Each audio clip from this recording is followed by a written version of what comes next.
অভিষেকের রক্ষা কবচ মামলা চলছে, তো আদালতে অভিষেকের দায়িত্বজ্ঞানহীন মন্তব্য নিয়ে প্রশ্ন উঠল। বিচারপতি প্রশ্ন করছেন বা বিচারপতি ক্ষোভ প্রকাশ করছেন রীতিমতো যে একজন কেন এমন দায়িত্বজ্ঞানহীন মন্তব্য করবেন, কোন মন্তব্যের কথা বলা হচ্ছে। সেক্ষেত্রে যদি বিচারপতি এভাবে ক্ষোভ প্রকাশ করেন, মামলার গতি প্রকৃতি কোন দিকে যেতে পারে আমি বোঝার চেষ্টা করবো। নিউজ রুম থেকে আমার সঙ্গে অয়ন রয়েছেন। অয়ন,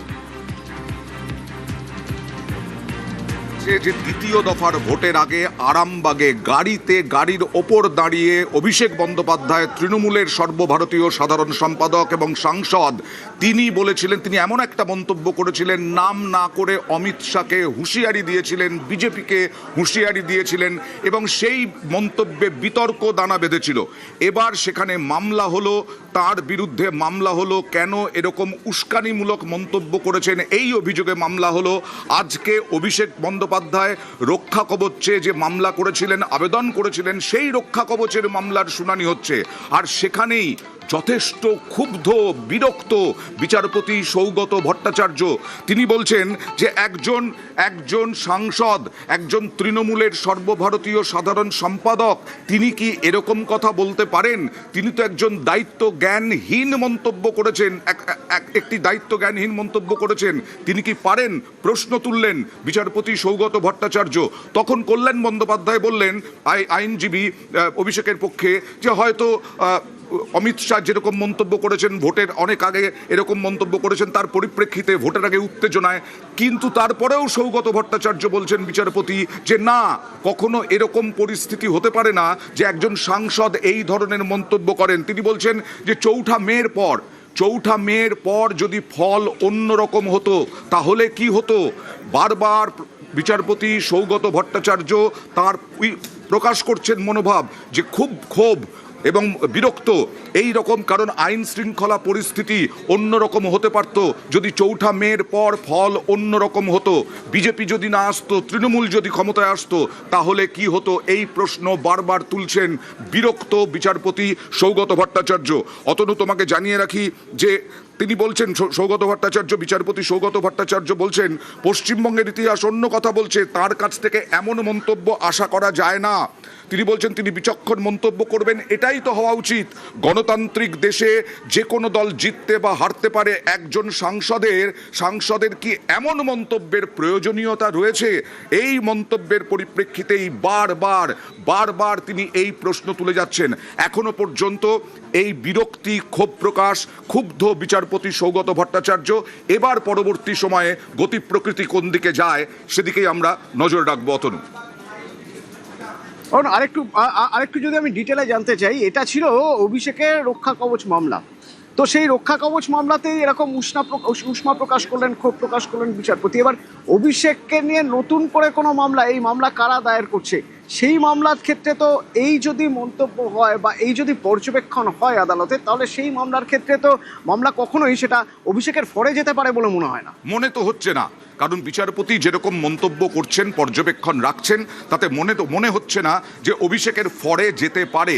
হয়তো একজন তৃণমূল সাংসদ, তৃণমূলের সর্বভারতীয় সাধারণ সম্পাদক হিসেবে তার যা ওয়েট রয়েছে, সেক্ষেত্রে হয়তো বিচারপতি কড়া কোনো নির্দেশ দিলেন না, কড়া পর্যবেক্ষণ রাখলেন না, হয়তো কড়া বলছি।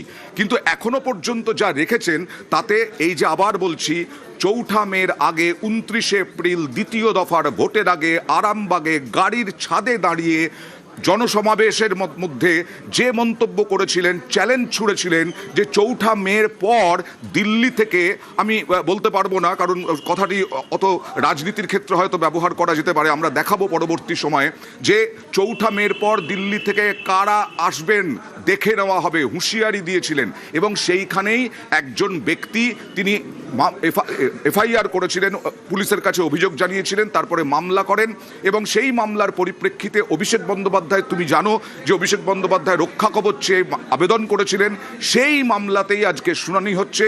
এবং সেই শুনানিতেই এখনো পর্যন্ত তুমি যা শুনলে, সৌগত ভট্টাচার্য যা বলে যাচ্ছেন বিচারপতি, তাতে স্পষ্ট যে তিনি যথেষ্ট ক্ষুব্ধ অভিষেক বন্দ্যোপাধ্যায়ের এই মন্তব্যে এবং বিরক্ত, কারণ গণতান্ত্রিক দেশে এই রকম কথা বলা যায় না।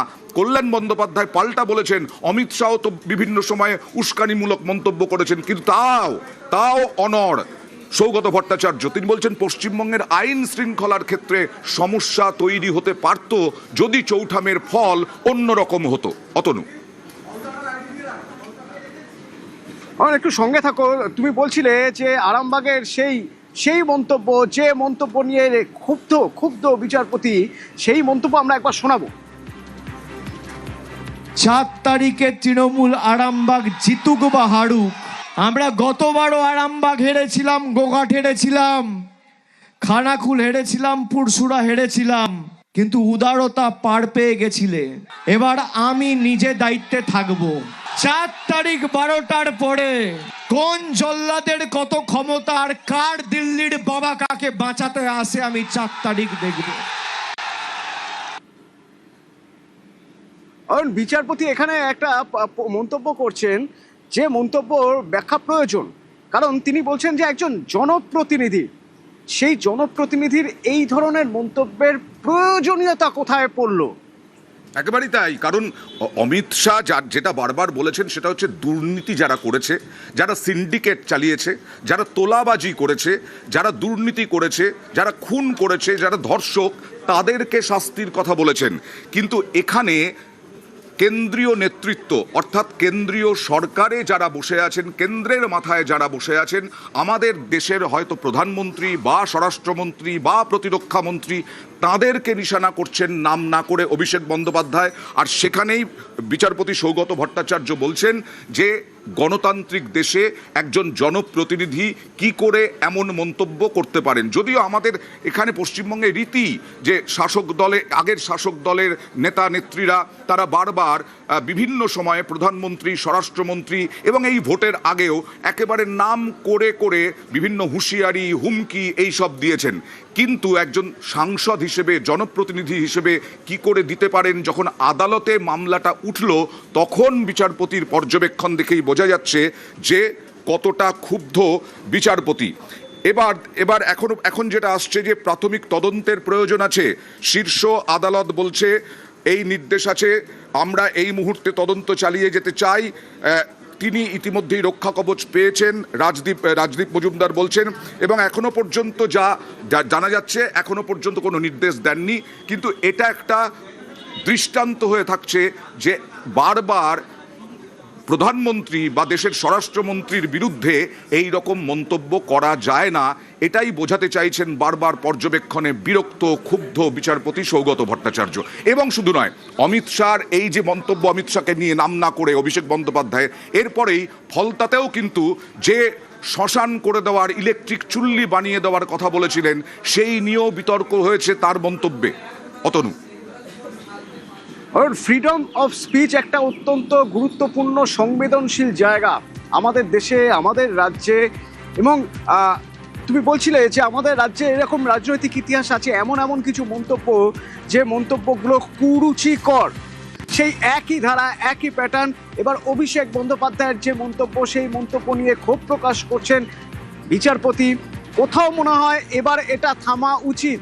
বিচারপতির যদি কড়া মন্তব্য থাকে, কড়া পর্যবেক্ষণ থাকে, এবং এই মামলায় যদি বিচারপতি অভিষেক বন্দ্যোপাধ্যায়কে শুধু ভৎসনা করার পাশাপাশি কোনো মানে আইনি কোনো কঠিন সিদ্ধান্ত নেন, তাহলে এই কালচার থামবে। কোথাও একটা থামা তো জরুরি। অবশ্যই থামা জরুরি, কারণ এই রকমভাবে বাকস্বাধীনতা মানেই আমি প্রধানমন্ত্রী সম্বন্ধে, কেন্দ্রীয় স্বরাষ্ট্রমন্ত্রী সম্বন্ধে যখন তখন যা খুশি বলতে পারি না।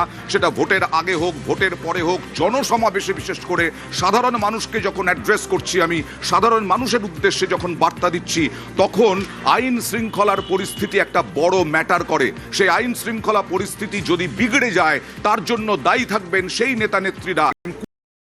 কুরুচিকর যেটা বলছো মন্তব্য করেন, সেইখান থেকে এখন দেখা যাক বিচারপতি সৌগত ভট্টাচার্যের কোনো নির্দেশ পরবর্তীকালে দৃষ্টান্ত হয়ে থাকে কিনা এ রাজ্যের নেতা নেত্রীদের কাছে, শাসক দল হোক বা বিরোধী, তাদের কাছ থেকে এমন মন্তব্য আমরা কেউই আশা করতে পারি না।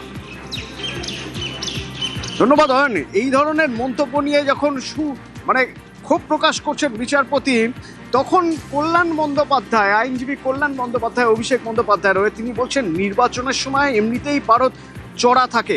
কিন্তু বিচারপতি তখন প্রশ্ন তুলছেন, পারদ চড়া থাকতেই পারে, যে যাই খুশি মন্তব্য করুন, তাই বলে এই ধরনের দায়িত্ব আত্মজ্ঞানহীনের মতো মন্তব্য। যদি ফলাফল উল্টো হতো কি ঘটতো তাহলে? প্রশ্ন করছেন বিচারপতি। বিচারপতি বলছেন একটা কালো ইতিহাস আছে এই রাজ্যে, ভোট পরবর্তী হিংসার ইতিহাস আছে। কি করতেন তখন? এবং শুধুমাত্র আরামবাগ নয়, ফলতা,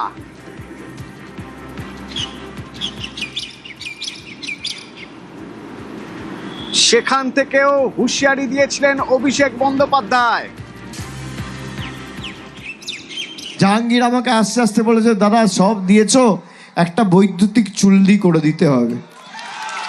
আমি ভাবলাম 4 তারিখ ফল বেরোনোর পর কিছু লোক তো হার্ট অ্যাটাক করবে, তাদের শর্টকাটটাও ভালো করে করা আমাদের উচিত।